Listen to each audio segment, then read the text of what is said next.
often asked, why does my jaw click? Why do patients have that particular symptom, and what does that mean in terms of TMJ?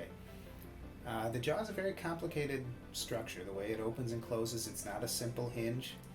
The mandible, the jaw joint, the bone that goes to the jaw joint, actually slides right in and out of the joint socket. This is the only bone in the body that dislocates or comes out of its socket in normal movement.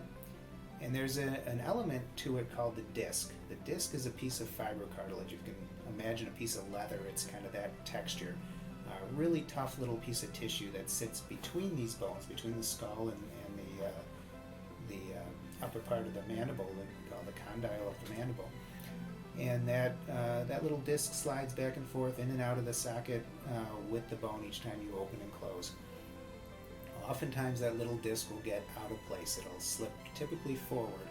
And so instead of just moving with the bone in and out of the socket, if you can imagine that with what I'm showing you with my hands here, that disc slides into a more forward position, and as the bone starts to move out of the socket, it actually catches the edge, and you get that clicking, popping sensation. And that's a very typical concern that our patients have. It is an imperfection. Certainly it's not the way the joint is designed to work, but whether or not it needs treatment, well, that depends.